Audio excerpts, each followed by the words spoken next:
রব্বুল আলামিন আমাদের রব্বুল আলামিন, পড়েন রব্বুল আলামিন আমাদের রব্বুল আলামিন। কে দিয়েছে আকাশ নদী অবাক প্রকৃতি, কে দিয়েছে ঘুমন্ত রাত মিষ্টি প্রভাতী, কে গড়েছেন আকাশ মাটি অবাক প্রকৃতি, কে দিয়েছে ঘুমন্ত রাত মিষ্টি প্রভাতী। বিশ্ব নিখিলকার ইশারার ক্ষমতার অধীন, বিশ্ব নিখিলকার ইশারার ক্ষমতার অধীন।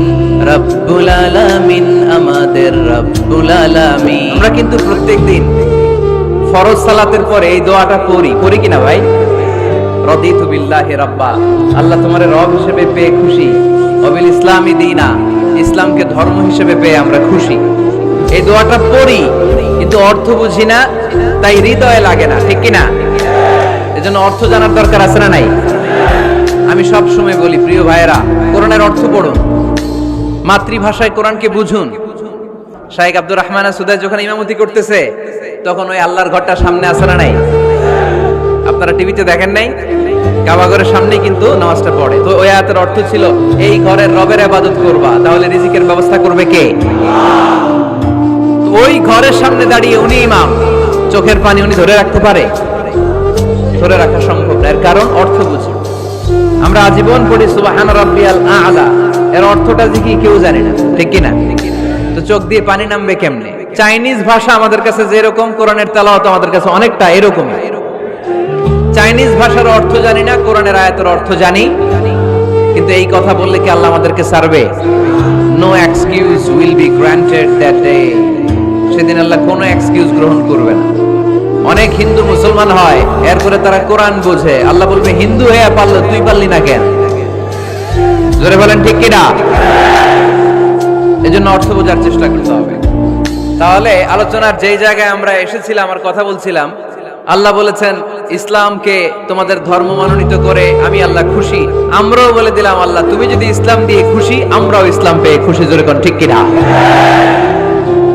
আমরা সব জায়গায় ইসলাম মানতে চাই, যতক্ষণ দেহে প্রাণ আছে ততক্ষণ পর্যন্ত ইসলামকে মানতে চাই, সব জায়গায় মানতে চাই, ইসলামকে আমাদের জীবনের আদর্শ বানাতে চাই, ঠিক কিনা? সাইয়েদনা ওমর ফারুক বলতেন নাহনু কওমুন আ'আজ্জানাল্লাহু বিল ইসলাম, আমরা তো এমন জাতি যেই জাতিকে আল্লাহ তাআলা ইসলাম দিয়ে সম্মানিত করেছে। ফাইন ইবতাগাইনাল ইজ্জাতা বিগাইরিহি আযাল্লানাল্লাহ, ইসলাম রেখে দিয়ে কেউ যদি অন্য কোথাও সম্মান তালাশ করে তাকে অপদস্থ করে ছাড়বে কে? এজন্য আমাদের সম্মান কোথায়? আমরা মুসলমান, এটা বলতে কি আপনাদের লজ্জা লাগে? পৃথিবীর যেই কোনো দেশে যাই, হিন্দুদের রাজ্যে যাই, বৌদ্ধদের রাজ্যে যাই, যেই কোনো ইমিগ্রেশনে দাঁড়াই না কেন, চিৎকার করে বলবো আমি মুসলমান। জোরে কোন ঠিক কিনা? We are proud of Islam. ইসলাম আমার অহংকার, ইসলাম আমার গর্ব, ইসলাম আমার আল্লাহর দেয়া ধর্ম। এজন্য ইসলামের বিজয়কে কেউ ঠেকিয়ে রাখতে পারবে? আমি প্রায় উদাহরণ দিয়ে, উপমা দিয়ে বলি, ইসলাম হচ্ছে চারা বীজের মতো। চারা বীজ মাটিতে ঢুকিয়ে দিলে এটা উপরের দিকে ওঠে।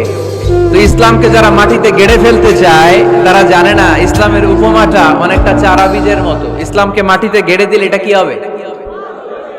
জোরে বলেন, আরো জোরে বলেন। উপরের দিকে গর্জে উঠবে। এই যে উপমা দিছি, এটা নিয়েও আবার অনেকে ভুল ধরে, আছে না নাই? আল্লাহ নিজেই কোরআনে উপমা দিয়েছেন, মাসালুল লাযীনা ইউনফিকুনা আমওয়ালাহুম ফি সাবিলিল্লাহি কামাসালি হাব্বা, যারা আল্লাহর রাস্তায় দান করে এই দানের উপমা হচ্ছে একটা চারা বীজের মতো। সুবহানাল্লাহ পড়ে।